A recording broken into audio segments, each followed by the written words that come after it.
Okay, so we've been discussing the theoretical perspectives. We've talked about functionalism and conflict theory. Now we're going to address symbolic interactionism.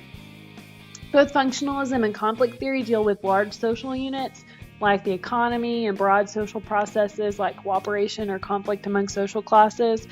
But at the end of the 19th century, some sociologists began to change their approaches to the study of society. Instead of looking at those large social structures, they turned their attention to the way people interact.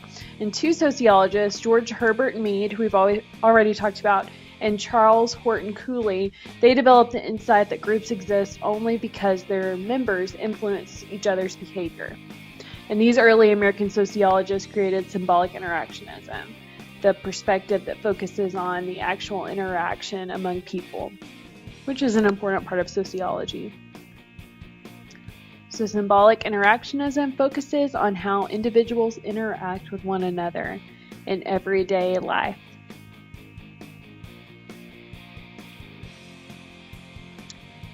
And to understand social interactionism, we need to first talk about symbols, because symbols are how we communicate.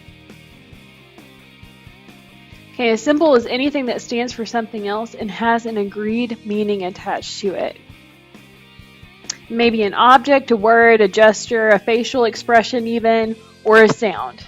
So really, whenever you think about that, symbols are at the base of our communication. A symbol is observable and often represents something not observable, something that's abstract. For example, the flag and the Weatherford Rue both have abstract symbols attached to them. So the flag would be patriotism, pride, loyalty, and the Rue would be something similar. It'd be like a loyalty to your school. And the meaning of a symbol is not determined by its own physical characteristics. It's assigned by those who create it. Those who create and use symbols assign meanings to them. If people in a group don't share the same meaning for a given symbol, confusion results.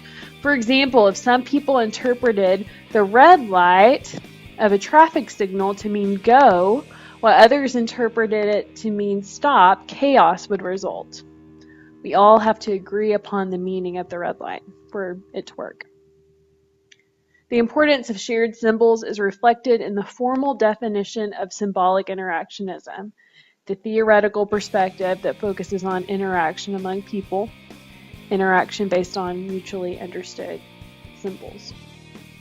Herbert Blumer, who coined the term symbolic interactionism, outlined three assumptions central to the perspective. The first is that we learn the meaning of a symbol from the way we see others reacting to it.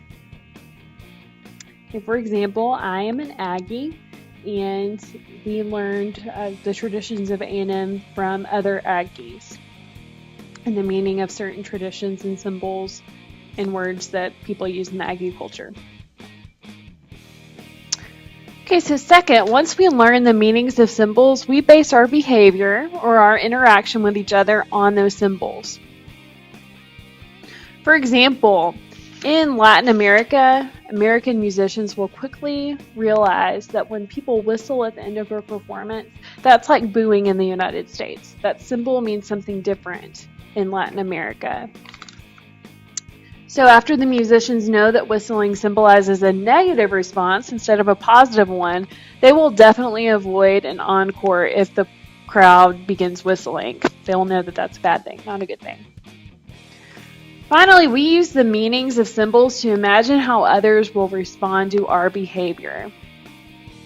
Through this capability, we can have internal conversations with ourselves, and these conversations enable us to visualize how others will respond before we act. This is crucial because we guide our interactions with people according to the behavior we think others expect of us and we expect of others. Meanwhile, these other people are also having internal conversations with themselves too, and the interaction or acting on each other that follows is therefore symbolic interactionism.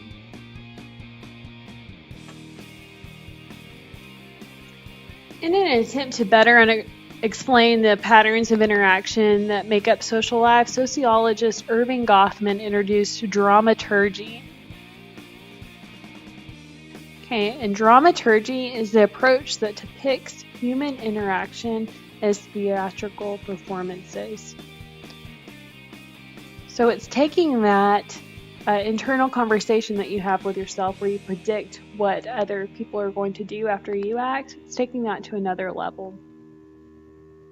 At the heart of dramaturgy is the notion that we have images of ourselves we want to present to others. We also have assigned roles that we play in our everyday lives. We use these roles to present our desired images of ourselves to others. Like actors on a stage, we present ourselves through dress, gestures, and tone of voice.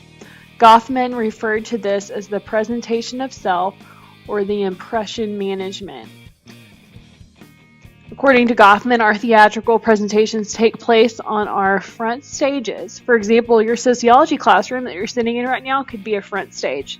The image you project in class is the one you want others to see as the real you. We have back stages too. These are places where we can relax, discuss our performances, and plan new performances, where we can have those internal conversations with ourselves and adjust how we want to be perceived by others. Your bedroom might be your backstage, your car might be your backstage, your home and with your family might even be your backstage for some of you. Sometimes the same location can serve as both a front stage and a backstage. For example, this classroom can be your front stage, but while you're sitting here listening to this lecture, you can also be having an internal conversation with yourself and making it a backstage too. And that is all for the theoretical perspectives.